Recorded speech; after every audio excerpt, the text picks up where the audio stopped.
commence la vidéo avec une petite Néfertie qui vient me voir, qui comme tous les soirs est une véritable pot de colle. Je l'aime trop. Elle aussi c'est un cadeau de la vie. Bah ouais ma chérie. S'était passé tellement de choses dans la maison que je me suis dit je veux un chat. Et pendant des jours et des jours je demandais à la vie d'avoir un chat. J'ai appelé les associations qui m'ont dit non mais c'est pas la période, vous en aurez pas.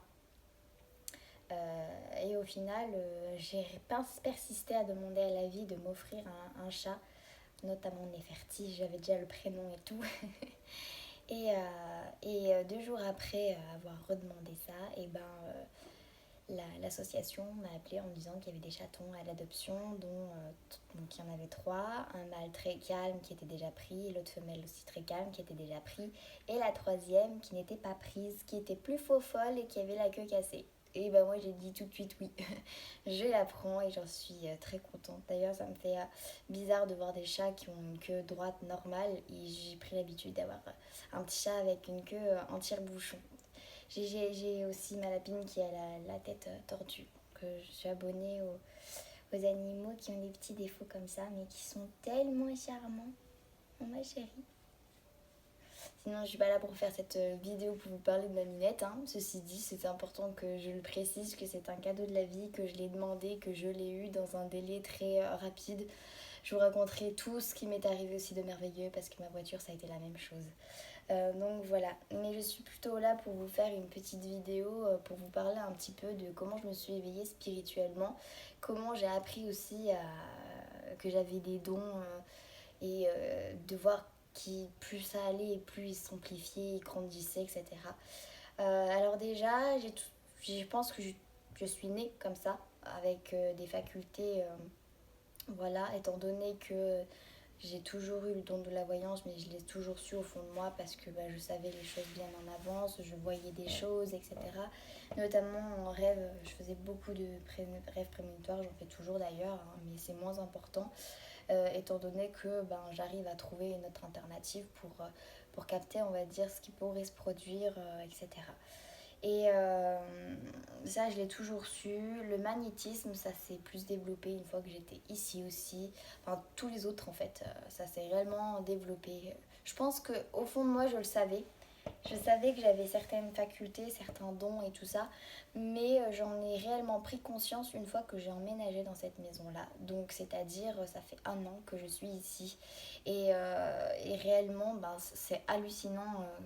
L'évolution que j'ai eue et d'un coup parfois je ressentais une grande énergie, un grand pouvoir qui rentrait en moi et c'est réellement à ce moment-là quand je suis rentrée dans cette maison-là, donc bon, c'était pas d'un coup que c'est arrivé, c'est étape par étape mais ça arrive parfois et c'est important, c'est une très grande énergie qui n'est pas forcément facile à gérer et à ce moment-là je ressens une grosse fatigue d'un coup et vraiment, j'ai mal à la tête et je sens que c'est une très grande énergie qui arrive. Et puis après, je me découvre des facultés plus importantes qu'avant quand ça s'est produit.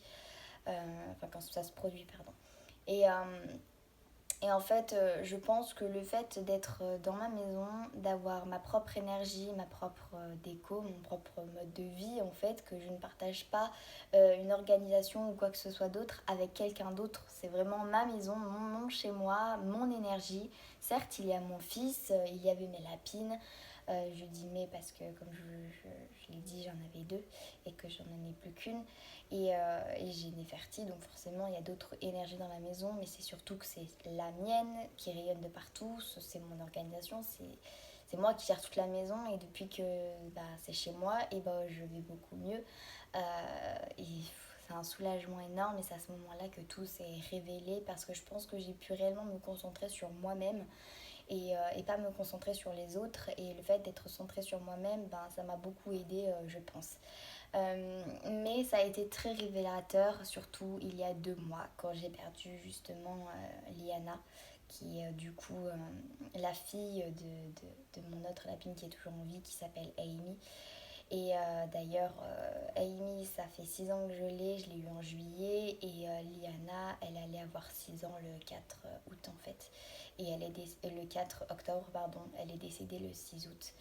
Et ça a été très dramatique pour moi à ce moment-là. Je me suis totalement effondrée, hein, vraiment. Quand je l'ai vu, j'ai pas capté. J'ai mis 10 minutes à réaliser que je venais de perdre. C'était comme ma fille parce que Amy est devenue handicapée 4 jours après la naissance de Liana. Ce qui fait que Liana, je l'ai nourrie au biberon, etc. Parce que c'était compliqué pour Amy, surtout Amy était sous antibiotiques pour essayer de l'aider en fait. Mais il s'avère qu'en fait c'est un handicap très fréquent chez les lapins d'avoir le cou tordu, mais ça n'empêchera pas de la faire vivre normalement. Regardez là, ça fait 6 ans et elle pète la forme, hein. Donc voilà. Et Liana, ça en est allé et j'ai culpabilisé en me disant que c'était ma faute, j'aurais dû le voir, j'aurais dû capter. Mais bon, au final, je me suis dit, ça sert à rien de s'alarmer sur quelque chose qui, au final, aurait dû totalement se produire et que quoi qu'il en soit, je savais qu'elle allait partir. Je le sentais que ça allait bientôt arriver, hein.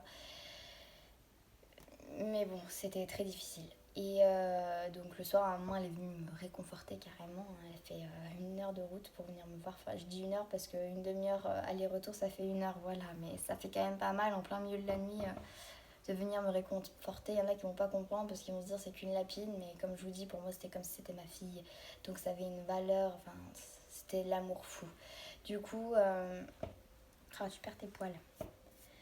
Du coup, le lendemain, je suis allée chez mes grands-parents pour l'enterrer. Donc, je l'avais mis dans un t-shirt où il y avait un motif cœur et dedans il y avait le signe Peace and Love et il était rayé blanc et bleu. Je l'aimais beaucoup, mais il était tellement vieux que je n'allais plus le mettre. J'allais soit m'en séparer en le donnant dans une association, ou alors j'allais tout simplement le revisiter sur autre chose. Je sais pas, j'allais demander peut-être à ma mère de faire un masque avec, ou alors de faire un sac, ou je ne sais pas, j'allais réfléchir encore ou en attraperais, enfin bref, de faire de la récupération ou de lui donner une seconde vie. Et du coup, il était tellement beau et au final le signe était quand même fort, hein. Le cœur c'est l'amour et Peace and Love, c'est paix et l'amour. Donc au final, je me suis dit c'est pour elle, donc je l'ai enveloppé, je l'ai mis dans ce t-shirt et on l'a mis dans une boîte à chaussures où il y avait une fleur que j'ai mis dedans et un mot. Et je l'ai enterré du coup chez mes grands-parents où j'ai même mis la terre avec Elliot dessus. Et aussi bizarre que ça puisse être, j'ai un peu pleuré, mais je n'étais pas aussi mal que ce que j'aurais dû l'être et ce que je pensais subir en fait. Et donc tout de suite que je suis partie après chez mes grands-parents, j'ai tout de suite appelé ma mère en disant c'est trop bizarre, je crois que je suis pas humaine, je comprends pas, je m'en veux, je sais pas, non même pas, en fait je m'en veux pas, c'est trop bien, c'est ce que je ressens, j'ai pas pleuré pour Liana, je suis plus triste, j'ai l'impression qu'elle est partout, je sens son amour de partout, je me sens pas triste, je me sens comblée, et c'est comme si elle était toujours là au fond et à ce moment-là ma mère elle me fait mais tu sais que t'es pas la seule à me dire. Elle a une amie qui a perdu son papa et d'un cancer et elle m'a dit que elle c'était pareil, elle ressentait pas, elle avait pas pleuré parce qu'elle le sentait de partout. Et c'était tellement beau et c'est encore tellement beau, même si parfois je pleure parce qu'il y a le manque du quotidien, de plus la voir, de plus la sentir, de plus pouvoir la caresser, de plus pouvoir entendre les petits bruits qu'elle faisait avec sa cloche où il y avait son foin. Elle jouait avec, elle montait sur sa cabane qui faisait du bruit. C'est un gros manque. Dès que j'ouvrais sa cage, je la voyais, elle courait partout dans la maison. Et de plus avoir ça, j'avoue que par moments c'est triste, même si je la sens de partout. Je sens son amour vraiment de partout, c'est vraiment puissant. Donc à ce moment-là, en fait, j'ai pris conscience que vraiment c'était qu'un corps qui s'en est allé pour vivre autre chose, mais qui est toujours là au fond. C'est juste le corps qui s'est éteint et elle vit d'une autre façon. Et c'est pour ça que la vie est éternelle et que nous ne mourrons jamais au final, hein. Notre vie est sans limite. Et j'ai pris conscience de ça à ce moment-là et j'étais quand même mal dans le sens où il y a un manque, comme je vous ai dit. Et à ce moment-là, j'ai pris conscience que j'étais quand même triste et mal et qu'il fallait que je me reconnecte réellement à moi. Donc j'ai décidé de refaire des méditations, etc. Et surtout un soir où je me sentais mal, je me suis dit j'ai besoin d'un chant mélodieux qui me transportera d'une énergie folle. Et je m'étais rappelée d'une musique, d'une chanson, enfin c'est plutôt un chant que j'avais écouté sur Facebook qui s'appelait en fait L'appel du troupeau. Et j'ai regardé du coup sur YouTube L'appel du troupeau et j'ai retrouvé la même vidéo, donc je vous invite à voir. Elle est très courte, mais elle est tellement puissante cette musique, enfin ce chant il est magnifique. Et du coup j'ai voulu un peu approfondir et trouver d'autres chants dans ce style-là, étant donné qu'elle était très courte, elle durait 2 minutes et quelques, et moi j'avais besoin de quelque chose de long. Donc au final, j'ai découvert le sanskrit toute seule.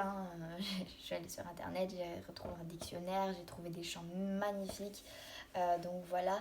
Ah oui, aussi ce qui m'avait poussé un peu à redécouvrir ça, c'est que sur un tirage de cartes que c'est le mien, je crois, c'est celui de Ganesh.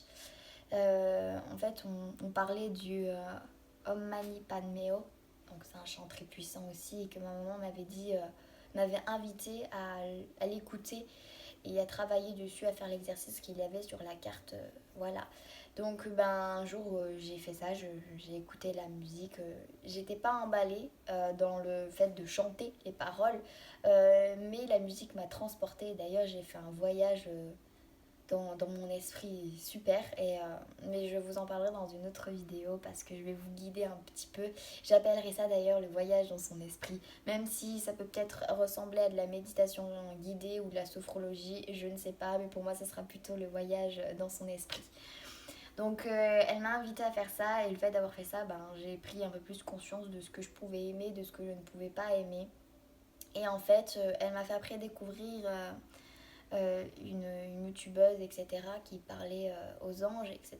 Enfin, un peu tout ça, hein, parce qu'elle me fait, au final, on communique souvent avec nos anges, etc. Bon, je savais que, étant donné que j'ai toujours demandé à mon ange gardien de pouvoir m'aider au quotidien, chose qu'il a souvent fait, et j'ai vraiment voulu avoir une véritable connexion afin de pouvoir parler, dialoguer ouvertement et avoir les réponses dont j'attendais, pour aussi arriver à, comme je vous l'ai dit dans ma vidéo de présentation, que je suis une passeuse d'âme. Donc j'ai vraiment voulu aussi avoir un peu plus d'éléments sur ça, et peut-être en commençant sur cette communication, je pourrais peut-être arriver à communiquer justement avec Brian et peut-être Liana, mon arrière-grand-mère aussi. Et ça serait quelque chose de fabuleux. Et c'est vrai qu'un soir, j'étais en train de faire un tirage de cartes en me disant que j'avais besoin d'un message positif. Et à ce moment-là, en fait, ce qui s'est passé, c'est que je me suis sentie... Enfin, j'avais l'impression d'avoir vu quelque chose bouger à côté de moi, à mon côté droit, vers la véranda. À ce moment-là, j'ai regardé et je me suis sentie comme aspirée. C'était très particulier. Et je me suis laissée faire. Je me suis limite endormie. Et là, réellement, j'ai pris conscience que je parlais avec mon ange. En fait, j'avais vraiment un dialogue. Et qu'à un moment, j'ai pris un stylo, une feuille, et j'ai écrit ce qu'il me disait. Et en fait, quand j'ai relu et lu le message encore et encore, je me dis, mais waouh, c'est exactement ça en fait. Mais je me suis dit, mais non, mais je rêve. J'ai voulu réessayer en fait après. Et en me disant, mais non, mais je suis folle, je parle à moi-même. Et là, une libellule qui apparaît comme ça, je l'ai pas vue rentrer, rien. Comme si elle avait fait une apparition comme ça, même si je pense elle est forcément rentrée quelque part. Mais bon, ce que je veux dire, c'est qu'elle est apparue comme ça, sans forcément que je l'ai demandé. J'ai trouvé ça super. Du coup, parce que dans ma tête, il me disait, mais oh, je suis là, non, t'es pas folle, tu me parles bien, regarde. Du coup, c'est vrai qu'avec tous ces petits signes, ils m'ont fait prendre beaucoup conscience que oui, je n'étais pas seule et que je parlais réellement avec mon ange gardien et d'autres anges. Donc, comme je vous ai dit, moi, ils communiquent surtout par les libellules, les coccinelles, les plumes et aussi parfois les odeurs. Et parfois, ça m'arrive d'arriver à avoir des flashs de lumière, de couleurs que j'apprécie, auxquelles je pense d'ailleurs. Et c'est juste super. Donc voilà. Et du coup, à ce moment-là, j'ai pris conscience de la capacité que j'avais, et je me suis dit, il faut vraiment que je me reconnecte à moi-même, que j'arrête d'être dans le mental et que je sois plus dans le cœur. Donc, à me reconnecter à mon âme, à me dire, lui poser la question, qu'est-ce qu'elle est venue vivre dans cette vie-là, pourquoi, qu'est-ce qu'elle aime, et arriver à la faire vivre à travers moi pour pouvoir justement vivre ma vie pleinement et être heureuse tout le temps. Et quand j'ai fait ça, et ben, le fait de parler à mon ange au quotidien, d'arriver à faire des méditations, d'arriver à faire des travails à moi, ben, ça m'est venu du coup ben, la confiance de réellement faire des vidéos YouTube. Comme je vous l'ai dit, ça fait 2 ans hein, qu'on me pousse à en faire et que ben, je refoule toujours le truc. Et ben là, ça s'est vraiment manifesté, la confiance est vraiment entrée et je me dis de toute façon je suis pas là pour être parfaite et je sais que je plairai pas à tout le monde, mais quoi qu'il en soit, je plairai quoi dans tous les cas. Mais bon, ce que je veux dire par là, c'est que j'ai pris la confiance en moi, de me dire que quoi qu'il en soit, je vis pour moi et je m'en moque des jugements des autres. Le plus important c'est ce que je pense moi au fond, donc voilà. Et du coup, je me suis un petit peu égarée et j'en suis désolée, mais moi je sais plus de ce que je disais. Ah oui, du coup, vu que je me suis connectée un peu à mon âme, j'ai un peu interagi avec elle, si on peut dire ça comme ça. Hein.